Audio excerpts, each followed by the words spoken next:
Salut tout le monde, c'est Nick. Cette vidéo fait partie de ma série sur les pensées intrusives. Les pensées intrusives se nomment aussi les obsessions et elles sont l'un des symptômes principaux du trouble obsessionnel compulsif. Elles prennent la forme de pensées, d'images statiques ou d'images mouvantes, de peurs, de doutes, d'impressions et même parfois de sensations. Les obsessions suscitent beaucoup de souffrance, notamment de l'anxiété, et les personnes qui en souffrent tentent par tous les moyens de s'en libérer, malheureusement, la plupart du temps sans résultat. Je vous invite à écouter les autres vidéos de ma série sur le sujet pour bien comprendre le fonctionnement des obsessions, mais je vous recommande surtout de lire les nombreux articles de mon site nicolassarrazin.com qui vous permettront d'aller vraiment plus en profondeur sur le sujet. Car plus vous comprendrez le TOC et mieux vous serez outillé pour ne pas tomber dans ces pièges. Mon site contient d'ailleurs des ressources très complètes pour vous aider à aller mieux. Dans cette vidéo, je vais vous expliquer en quoi le fait de donner de l'importance à vos pensées fait partie intégrante du cercle vicieux dans lequel le TOC vous maintient sans le savoir et vous fait souffrir. Vous devez savoir que les personnes qui souffrent du trouble obsessionnel compulsif, eh bien, elles partagent le fait d'être anxieuses et de s'inquiéter facilement. Et l'un des sujets les plus importants de leurs inquiétudes porte souvent sur leurs pensées elles-mêmes. Ces pensées intrusives, les obsessions, qui sont souvent associées à des peurs, eh bien, elles constituent avec les compulsions les symptômes principaux du TOC. Par exemple, les personnes qui souffrent du TOC de la peur d'être homosexuels ont des obsessions athématiques homosexuelles, ce qui leur fait peur et les fait douter de leur orientation sexuelle. De la même manière, les obsessions des personnes qui souffrent de jalousie obsessionnelle ont des doutes constants au sujet de la fidélité de leur partenaire.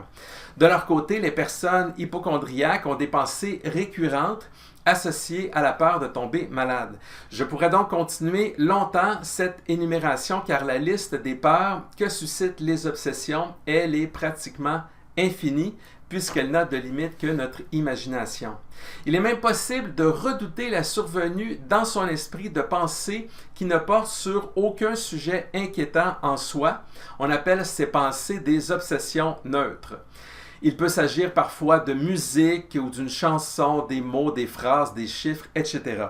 Dans ce cas, la peur qui leur est associée est reliée au simple fait qu'elles reviennent, car ces pensées, même si elles sont banales, peuvent être dérangeantes si elles occupent sans cesse l'esprit et on peut craindre leur retour. Ainsi, cette importance démesurée et cette inquiétude, quelle qu'elle soit, que vous associez à vos pensées obsessionnelles, viennent de la base du TOC lui-même. C'est d'ailleurs parce que vous accordez une grande importance à vos pensées que vous vous posez autant de questions à leur sujet et éventuellement sur vous-même du fait de les avoir. Cela provient de ce qui se nomme la pensée anxieuse en psychologie. Le TOC, il vous porte à être extrêmement sensible à tout danger, même à des problèmes ou à des dangers qui n'existent pas.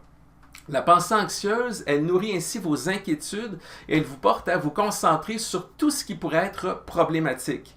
Cette inquiétude élevée, conséquence de la pensée anxieuse, est facilement dirigée sur vos pensées elles-mêmes. Elle vous porte à vous en inquiéter et à vous poser une foule de questions à leur sujet. Voici des exemples de questions qui sont fréquentes. Alors, pourquoi mes pensées peuvent-elles se manifester dans mes rêves? Pourquoi mes pensées portent-elles sur tel ou tel sujet? Pourquoi je ne m'inquiète plus de mes pensées qui m'inquiétaient auparavant?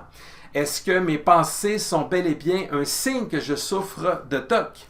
Pourquoi est-ce que je ne peux pas m'empêcher d'avoir ces pensées? Etc.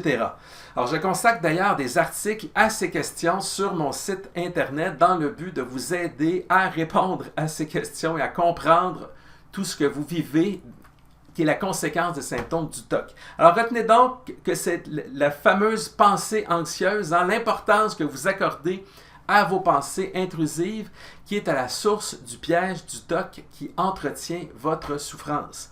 Et à travers le TOC, il existe plusieurs raisons pour lesquelles vous avez tendance à donner une importance démesurée et inutile à vos pensées. Il y a d'abord ce que l'on appelle en psychologie la fusion cognitive. Elle consiste à vous inquiéter de vos pensées et à leur chercher un sens. Par exemple, pour une personne qui souffre du TOC de phobie d'impulsion et qui a peur de faire du mal aux autres sans le vouloir, la fusion cognitive implique de croire que le simple fait de penser à quelque chose ou faire quelque chose est l'équivalent d'avoir envie de le faire ou même de l'avoir fait sans s'en souvenir ou s'en rendre compte. La deuxième raison pour laquelle vous avez tendance à donner de l'importance, une importance démesurée et inutile à vos pensées, implique de croire que vous pouvez les contrôler. C'est une erreur fréquente que font les personnes qui souffrent de TOC. Puisque leurs pensées sont désagréables, eh bien, elles tentent de les contrôler, de s'en débarrasser. Mais cela produit l'effet inverse. Et comme je l'explique en détail dans mon livre sur les pensées intrusives, plus vous tentez de contrôler vos pensées et plus elles reviennent souvent et elles collent à votre esprit. Personne, ni vous, ni moi, ni personne sur Terre ne peut exercer un contrôle réel et soutenu sur ses pensées intrusives. Et cela n'est pas grave puisque nos pensées ne sont pas nécessairement importantes ni ne signifient nécessairement quoi que ce soit.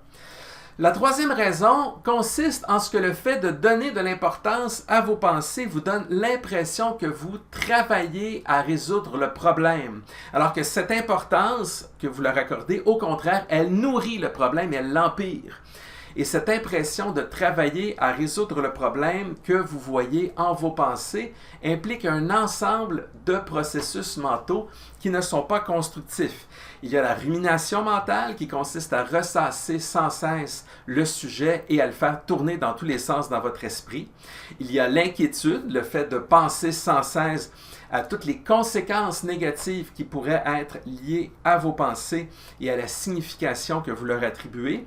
Il y a l'auto-analyse aussi qui vous remet en question et vous porte à vous critiquer et à vous poser des questions comme « Pourquoi est-ce que je pense cela ?» ou « Qu'est-ce que ces pensées signifient sur moi ?» etc. Alors enfin, la quatrième raison pour laquelle vous avez tendance à donner une importance démesurée et inutile à vos pensées découle de l'impression de mieux comprendre les choses et de leur donner un sens. Comme dans la raison précédente, le fait d'analyser vos pensées, de leur chercher des causes, même si cela n'est pas pertinent, vous donne probablement l'impression de comprendre ce que vous vivez, alors qu'au contraire, vous augmentez la confusion car vous ne faites que subir les symptômes du TOC et vous restez pris dans ces pièges.